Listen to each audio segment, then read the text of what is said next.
আরজিকর হাসপাতালে ডাক্তারি পড়ুয়ার রহস্য মৃত্যু। পোস্ট গ্রাজুয়েট দ্বিতীয় বর্ষের ছাত্রী নাইট ডিউটিতে থাকাকালীন পোস্ট গ্রাজুয়েট ট্রেনি ডাক্তারের রহস্য মৃত্যু হয়। সকালে জরুরি বিভাগের 4 তলার সেমিনার হল থেকে দেহ উদ্ধার হয়। তার মৃত্যুর কারণ ঘিরে ধোঁয়াশা তৈরি হয়েছে। তদন্তে পুলিশ 36 ঘন্টা ডিউটি করে ডিনার সেরে তারপর সেমিনার হলে যান পড়াশোনা করার জন্য। আর সেই সময় ওই সেমিনার হলে কোনো সিসিটিভি ছিল না, যার ফলে ধোঁয়াশা তৈরি হয়েছে এবং অনেক মিসিং লিঙ্ক রয়েছে। এর মধ্যে যে ছাত্রীর পোশাক অবিন্যস্ত ছিল, ওই পড়ুয়ার দেহ উদ্ধার হয়, দেহে আঘাতের চিহ্ন রয়েছে। কিভাবে এই মর্মান্তিক পরিণতি হলো ওই পড়ুয়ার, উঠছে প্রশ্ন।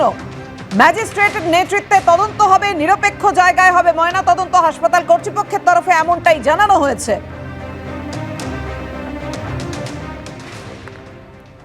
রাতের বেলা সহকর্মীদের সঙ্গে মাঝরাতের পরে তারা খেয়েছে, তাই করে ডিউটির চাপে। তারপরে যখন সেমিনার রুমে পড়াশোনা করবে এবং রেস্ট নেবে, আজকে সকালে তাকে মৃত অবস্থায় পাওয়া যায় আরজিকর হাসপাতালের মধ্যে, সেমিনার রুমের মধ্যে, যেটা অকল্পনীয় পশ্চিমবঙ্গের বুকে। শিক্ষা ক্ষেত্রগুলো, চিকিৎসা কেন্দ্রগুলো, সরকারি ব্যবস্থাপনায় কোন পর্যায়ে গিয়েছে এই দখলদারি মনোভাবের জন্য, এটা তার প্রমাণ। এবং তারপরে এখন ধামাচাপা দেওয়ার চেষ্টা করা হচ্ছে।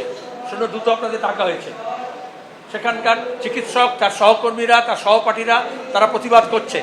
কে দোষী এখনো জানা নেই। আর তাকে এখন মৃত বলে চালানো হবে, আত্মহত্যা বলে চালানো হবে।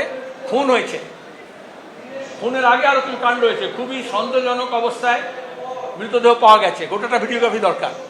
শীতলকুচিতে ভারত বাংলাদেশ সীমান্তে কাঁটাতারের বেড়ার ওপারে কয়েক হাজার মানুষের জমায়েত হয়েছে। এপারে আসার চেষ্টা করছেন তারা। সীমান্তে পাহারায় বিশাল বিএসএফ বাহিনী। এলাকায় উত্তেজনা তৈরি হয়েছে। বাংলাদেশের যে পরিস্থিতি চলছে গত কয়েকদিন ধরে আপনারা জানেন, শীতলকুচিতে ভারত বাংলাদেশ সীমান্তে কাঁটাতারের বেড়ার ওপারে কয়েক হাজার মানুষ তারা জমায়েত করে রয়েছেন। তারা এপারে আসার চেষ্টা করছেন। কোচবিহারের শীতলকুচির ভারত বাংলাদেশ সীমান্ত।